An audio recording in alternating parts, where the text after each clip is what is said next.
So this is what rock bottom looks like. This is what it looks like. Today I just got a confirmation from the bank that says that my loan for my business has been rejected. And I've been waiting on this loan for about 3 weeks. Since I think the last week of March is when I applied for it, and I was really hoping that it would help add on to my working capital for my business. Basically, it was because my industry was not favorable for a loan to them. So after COVID, this happened a lot. So for context, I opened my pet shop in November last year. And I opened it with completely no working capital at all. I was only going on the money that I was making from my home-based cat boarding business. And it was doing well for a home-based boarding business because I don't have a lot of expenses apart from buying cat food and supplies for the boarding, right? I just buy basically cat food and pine wood for customers, and besides, customers would be paying me a deposit before they send their cats in, so I would always have some capital to start with. But in November, I got into a deal with this pet shop owner, and then I decided that I would buy the contents of the shop and then take over his lease. But it was actually a new lease between me and the landlord. But I really underestimated how much it took to run a pet shop. Even though a lot of the monthly expenses, like the rent, is very cheap.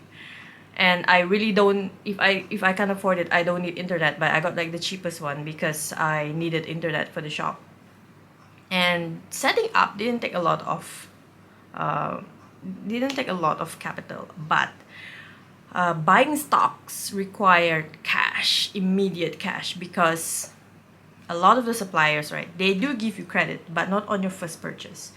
If you buy the first time, because they don't know you, they won't give you credit, so you have to pay cash upfront. And I'm like, I don't have that much cash. So I tried several ways to raise capital. I borrowed from my dad a bit, okay, not a lot, just a bit, just enough to cover one supplier. And then I took out my own personal money that was in a public mutual fund and I took out that money. And then we also have some businesses coming in, but November was not a good month for boarding. So whatever small money that we had, it all went to the business. But I also applied for a Takun loan. Takun was really easy to apply. But I applied before I moved in. I applied in the last week of October. But my loan was finally approved like late November. And then I finally got the funds in mid-December. The thing is, when I applied for the Takun loan, my business was still considered like a home-based business. So there was a limit. There was a limit of only 20,000 ringgit, which is a lot. If you like a cottage industry, it's a lot. But because I was moving into a store, by the time the loan was approved and everything was processed, I was already operating in a physical store. So at that point, I was actually eligible for like a higher loan up until 100,000.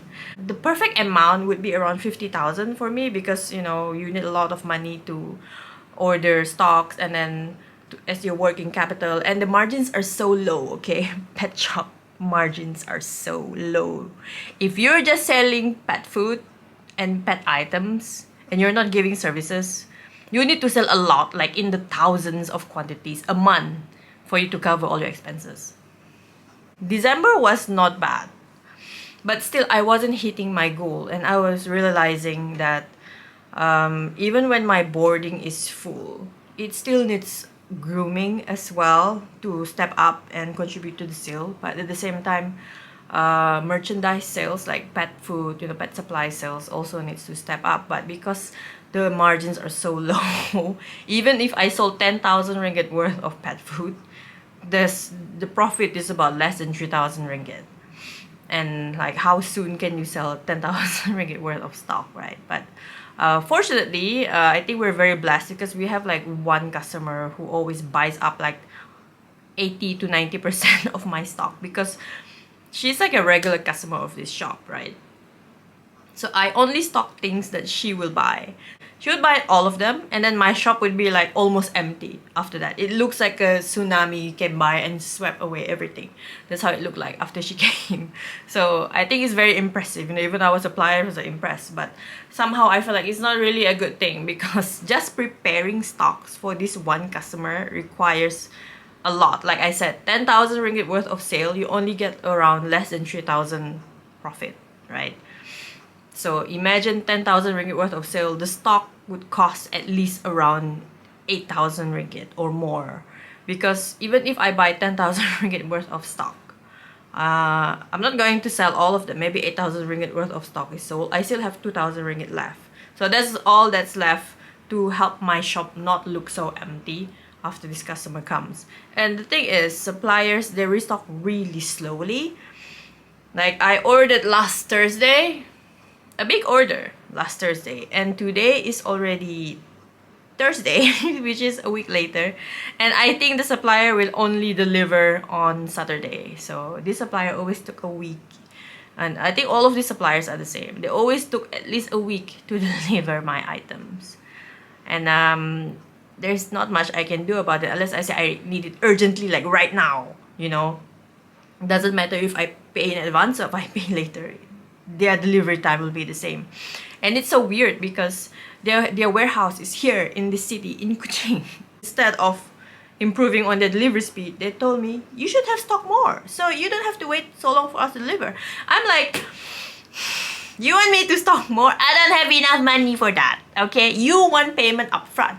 It's not like you're giving me credit. It's not like you deliver it first and then let me sell it for a while and then you collect payment. No, okay? You want payment right now and I don't have enough money for you.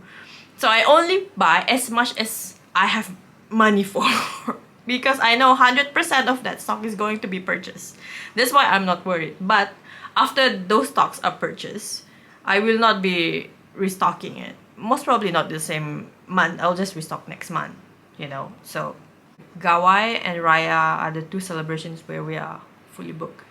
My brother is also getting married end of May, and he is getting married in Bogor, Indonesia. I don't know anymore if I can afford this trip. I really don't know, because I was really hoping for that loan to be able to cover, to become my working capital, and then, you know, I will be able to earn more money and give me some financial relief. But I couldn't get it. So another way is right now I am also selling some land. I'm also selling mine, which is still under my dad's name, because once I change it to my name, I have to wait another 5 years before I can sell it. And I'm like, I need money now. I don't have money and I don't have the financial resources to build my house right now. Even though the house is like maybe only 200,000 ringgit. I'm like, yeah, but I don't have money to maintain that house as well. So no, I need the cash now, and then I can use it to build my business and then build more capital for my business. So because I'm still living at home, right? Our house is so big and there are only like a few people here. This is like the bachelor house. I told everyone this is the bachelor house because everybody here is single and unmarried. All my married siblings have moved out.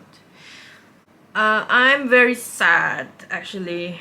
The last 2 weeks I was very down and depressed about this. I was like, how am I going to pay everyone and everything? And I know this month of Ramadan somehow was very hard on a lot of people. Not because earlier this Ramadan, a lot of food sellers were having a lot of issues with their sales not up to what their expected level, because there was too many bazaars everywhere in Kuching, so everybody is competing for customers. I went to these bazaars. The food are like not good. Maybe there are a few bazaars with like a good selection of food, but the ones that are near me are like I don't find myself going to the same stall again, so I wanted to treat my dad and my sister to a hotel buffet, but I couldn't even afford that anymore. But I managed to treat my staff because that's what I promised her before. The last 2 weeks, I was so depressed. I just want to sleep a whole day. I just woke up and then I'm like, I want to sleep. I did not receive any notification from the bank. Oh, I'm like, I asked my the salesperson, like, is there any update today? And she's like, no, there's no update. It's still in process. Or she's like, oh, I need to update a few things in your application, and then I have to submit it again. And then finally, today when I finally received the notification from the bank saying that it's unsuccessful, somehow I feel relief. I'm not sad anymore. I just feel relief. I just want to know what is the result. Doesn't matter what it is anymore. I mean, if it's a good result, then yes. But when I was just doing homeboarding, it was so comfortable. I just stayed home, and the customers come over and drop off and pick up the cats at my house, and I only have to pay for cat food and a litter. When it's like peak season, I cannot feed all of them. I will always have to turn somebody away, and I feel sad about it. I really don't want to, because they're really loyal, when it's like the next season, when it's like the next peak season, they would always come back and book earlier because they're like, I don't want to miss out. I didn't like being that comfortable. If it makes sense. I didn't like being that comfortable because I always wanted to have a pet shop. I always wanted to have like a big pet shop where I can put more cages for my boarding, because when it's like peak season, I don't have enough space for all of my customers. I have like a roster of regular customers. Business has like ups and downs, right? Everybody knows that, but nobody really talks about it. This was like a really hard month for me. I didn't expect it to be this hard, really, because usually Raya is a good season for me, but Ramadan, not so much, especially when it comes to boarding. But now I have a shop, so I was expecting better. I guess that's all for my rant today. I feel much better after I said everything. I'm really hoping that it will improve, but the next few months will be hard. So that's business. If you want to go into business and then you don't have a heart that's strong enough to face all these things, then I think you should not get into business, or you should start small and build up, not just build up your business capital, but build up your heart. Like your emotions, you have to be mature. You have to be able to take all these things. So thank you for watching, and good night.